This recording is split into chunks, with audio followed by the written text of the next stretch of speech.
Bottom of the duck ನಿಮಗೆ ಬಂದಿರುವಂತಹದ್ದು too of sorts ಬಂದಿದೆ. ಕೆಲವೊಂದು ಇಂಡಿಸಿಷನ್ ಅಲ್ಲಿ ಇರುವಂತಹದ್ದು, ಯಾವುದೇ ರೀತಿಯ ಡಿಸಿಷನ್ ಅನ್ನ ಮಾಡಕ್ ಆಗ್ದಿರಾ ಅಥವಾ ಕೆಲವೊಂದು ಡಿಸಿಷನ್ ಮಾಡ್ದಿರಾ ನೀವು ಸುಮ್ಮನೆ ಇರುವಂತಹದ್ದು ರೆಪ್ರೆಸೆಂಟ್ ಆಗ್ತಾ ಇದೆ ಬಾಟಮ್ ಆಫ್ ದ ಡಕ್ ಅಲ್ಲಿ.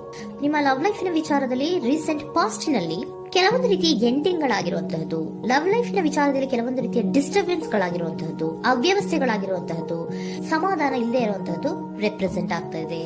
ಯಾಕೆ ಅಂದ್ರೆ ಲವ್ ಲೈಫ್ ನ ವಿಚಾರದಲ್ಲಿ ಯಾವುದೇ ರೀತಿಯ ಪಾಸಿಟಿವ್ ಬದಲಾವಣೆಗಳಾಗುತ್ತಾ ಅನ್ನುವಂತಹದ್ದು ನೀವು ಪಾಸ್ಟ್ ನಲ್ಲಿ ನೀವು ನಿಮ್ಮ ಲವ್ ಲೈಫ್ ನಲ್ಲಿ ನೀವು ಆಲೋಚನೆಯನ್ನ ಮಾಡಿದ್ದೀರಿ, ಕೆಲವೊಂದು ಬದಲಾವಣೆಗಳಾಗುವಂತ ಸಾಧ್ಯತೆಗಳಿದೆಯಾ ಅಂತ.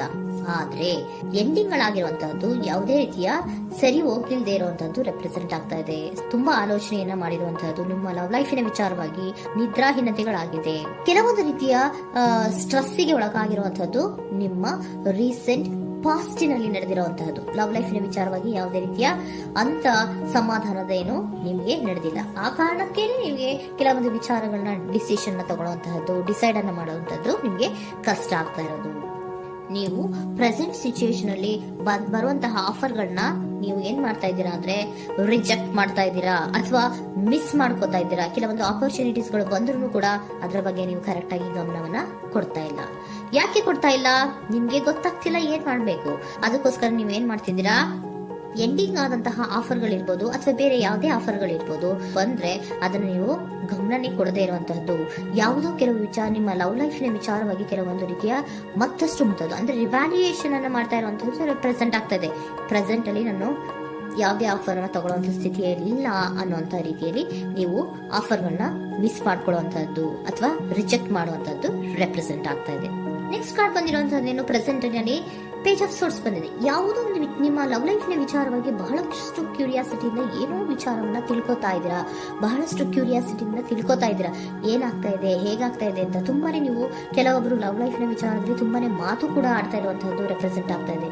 ಏನಾಗ್ತಾ ಇದೆ, ಹೇಗಾಗ್ತಾ ಇದೆ, ಈ ಗಲಿಬಿಲಿಗಳು, ಡಿಸ್ಟ್ರಾಕ್ಷನ್ಸ್ ಗಳು ಅಥವಾ ಡಿಸಿಷನ್ಸ್ ನ ಮಾಡೋಕ್ಕಾಗದೆ ಏನಕ್ಕೆ ಒದ್ದಾಡ್ತಿದೀವಿ ಅನ್ನೋದ್ರ ಬಗ್ಗೆ ಕೂಡ ನೀವು ಕೆಲವೊಂದು ರೀತಿಯ ಮಾತಾಡ್ತಾ ಇರುವಂತಹದ್ದು ರೆಪ್ರೆಸೆಂಟ್ ಆಗ್ತಾ ಇದೆ.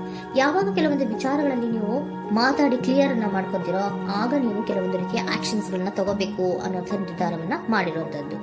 ಆಫರ್ಗಳು ಬಂದ್ರೂ ಕೂಡ ರೆಫ್ಯೂಸ್ ಮಾಡ್ತೀರಾ. ಆದ್ರೆ ಏನೀಗ ಹಿಂದೆ ಪಾಸ್ಟ್ ನಲ್ಲಿ ನಡೆದಿತ್ತೋ ಅದು ಯಾಕಾಯ್ತು, ಏನಕ್ಕೆ ಹಂಗಾಯ್ತು ಅನ್ನೋದ್ರ ಬಗ್ಗೆ ಕೂಡ ನೀವು ಮಾತಾಡುವಂತ ಸಾಧ್ಯತೆಗಳು ರೆಪ್ರೆಸೆಂಟ್ ಆಗ್ತಾ ಇದೆ ಅಟ್ ಪ್ರೆಸೆಂಟಿನಲ್ಲಿ.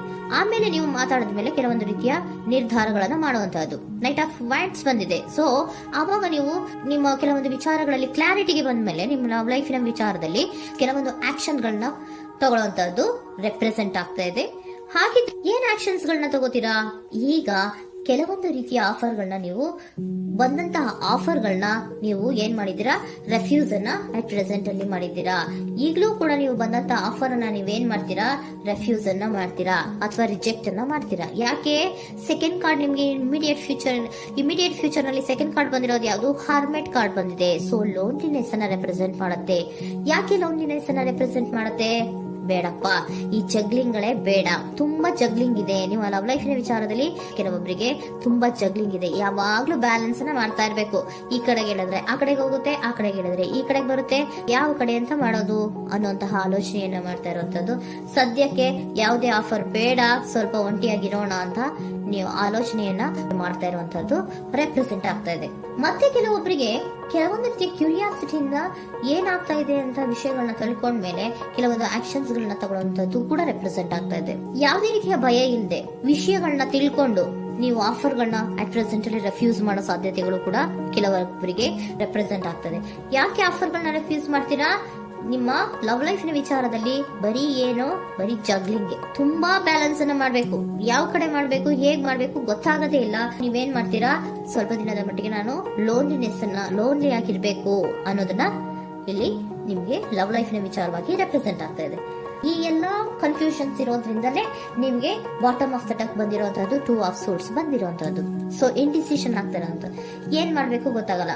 ಅದಕ್ಕೆ ನೀವು ಇಲ್ಲಿ ಕುತ್ಕೊಂಡ್ಬಿಟ್ಟಿದ್ದೀರಾ, ನನ್ನ ಲವ್ ಲೈಫ್ ನ ವಿಚಾರವಾಗಿ ಯಾವ ನಿರ್ಧಾರವನ್ನ ಮಾಡ್ಬೇಕು ಅನ್ನುವಂತಹ ಆಲೋಚನೆಯನ್ನ ಮಾಡ್ತಾ ಇರುವಂತದ್ದು, ಹಾಗೇನೆ ಮಾಡುವಂತಹದ್ದು ನಿಮ್ಗೆ ರೆಪ್ರೆಸೆಂಟ್ ಆಗ್ತಾ ಇರೋದು. ಕೆಲವೊಬ್ರು ರೆಫ್ಯೂಸ್ ಅನ್ನ ಮಾಡಿ ಮುಂದೆ ಹೋಗುವಂತ ಸಾಧ್ಯತೆಗಳು ಇರುವಂತಹದ್ದು.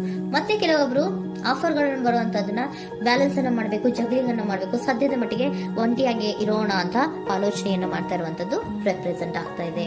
ನಿಮಗೆ ಏಂಜಲ್ ಗೈಡೆನ್ಸ್ ಏನ್ ಕೊಡ್ತಾ ಇದ್ದಾರೆ? Don't stop. ಇಲ್ಲಿ ಡೋಂಟ್ ಸ್ಟಾಪ್ ಇನ ಅರ್ಥ ಏನಪ್ಪಾ ಅಂದ್ರೆ, ಯಾವ ಕೆಲವು ವಿಚಾರಗಳ ಬಗ್ಗೆ ಕ್ಲಾರಿಟಿ ಬೇಕು ನಿಮ್ಗೆ, ಯಾವ ವಿಚಾರಗಳಲ್ಲಿ ನೀವು ಕನ್ಫ್ಯೂಷನ್ಸ್ ಅಲ್ಲಿ ಒದ್ದಾಡ್ತಾ ಇದ್ದೀರಾ, ಏನ್ ಕ್ಲಾರಿಟಿ ಬೇಕೋ ಅದನ್ನ ಧೈರ್ಯವಾಗಿ ಮುಂದೆ ಬಂದು ಅದನ್ನ ಕ್ಲಾರಿಟಿಯನ್ನ ತಗೊಂಡು ಮುಂದೆ ಹೋಗು, ಅಲ್ಲೇ ನಿಲ್ಸ್ಕೋಬೇಡ ಅನ್ನುವಂಥದ್ದನ್ನ ನಿಮ್ಗೆ ಹೇಳ್ತಾ ಇದ್ದಾರೆ. ಯಾವ ವಿಚಾರವನ್ನ ನೀವು ಲವ್ ಲೈಫ್ ನ ವಿಚಾರದಲ್ಲಿ ಏನ್ ಈ ಜಗ್ಲಿಂಗ್ಗಳು ಅಥವಾ ಈ ಬ್ಯಾಲೆನ್ಸ್ ಗಳನ್ನ ಮಾಡ್ಕೊಂಡು ಅಥವಾ ಎಳ್ದಾಟಗಳನ್ನ ಮಾಡ್ಕೊಂಡಿದ್ದೀರೋ ಅಲ್ಲಿಗೆ ಕ್ಲಾರಿಟಿಯನ್ನ ತಗೊಳ್ಳಿ, ಧೈರ್ಯವಾಗಿ ಕ್ಲಾರಿಟಿಯನ್ನ ತಗೊಂಡು ನೀವು ಮುಂದೆ ಆಕ್ಷನ್ಸ್ ಅನ್ನು ತಗೊಳ್ಳುವಂತದ್ದು ರೆಪ್ರೆಸೆಂಟ್ ಆಗ್ತಾ ಇದೆ.